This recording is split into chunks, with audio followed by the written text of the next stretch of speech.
আসসালামু আলাইকুম এভরিওয়ান। আজকে আমরা এই ম্যাথের সমাধান দেখব। আমাদের এই চ্যানেলে আপনাদের জন্য বিভিন্ন চাকরির পরীক্ষার বিভিন্ন ম্যাথের সমাধানের ভিডিও চলছে। কাইন্ডলি আমাদের চ্যানেলটিকে সাবস্ক্রাইব করে দিবেন।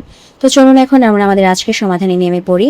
এখানে বলা আছে যে একটি বাগানের দৈর্ঘ্য হচ্ছে 40 মিটার, প্রস্থ হচ্ছে 30 মিটার। বাগানের বাহিরে চারদিকে 2 মিটার চওড়া রাস্তা আছে। বাগানের ক্ষেত্রফল কত?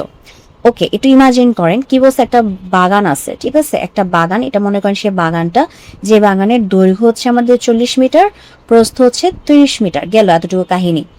এরপর বলছে বাগানের বাহিরে, এই যে চারদিকে, বাগানের বাহিরে চারদিকে 2 মিটার চওড়া রাস্তা আছে। অর্থাৎ ধরে নিই এই যে বাগানের বাহিরেটা, এদিকে 2 মিটার চওড়া রাস্তা আছে, ঠিক আছে, বাগানের বাহিরে 2 মিটার চওড়া রাস্তা আছে। এখন আমাকে জিজ্ঞাসা করছে যে বাগানের ক্ষেত্রফল কত। এটা না খুবই খুব সহজ একটা বিষয়। সেটা হচ্ছে যে আমার কাছে তো বলছে বাগানের ক্ষেত্রফল কত, আর এই যে রাস্তাটার কথা বলছে সেটা হচ্ছে আমার বাগানের বাইরে। সো এই রাস্তাটা থাকুক বা না থাকুক সেটা নিয়ে তো আমাদের কোনো মাথা ব্যথা নাই। আমাদেরকে জিজ্ঞাসা করছে বাগানের ক্ষেত্রফল কত। বাগানের দৈর্ঘ্যের প্রস্থ আমরা জানি, খুব সহজে আমরা কি করতে পারবো, আমরা আমাদের বাগানের ক্ষেত্রফলটা বের করতে পারবো। তো আমাদের বাগানের দৈর্ঘ্য কত? বাগানের দৈর্ঘ্য হচ্ছে 40, প্রস্থ কত? 30। তো এদের দুজনে গুণফল বের করলে ক্ষেত্রফলটা আমাদের বের হয়ে আসবে। আমরা কি জানি যে আয়তাকার ক্ষেত্রের ক্ষেত্রফল হচ্ছে দৈর্ঘ্য গুণ প্রস্থ।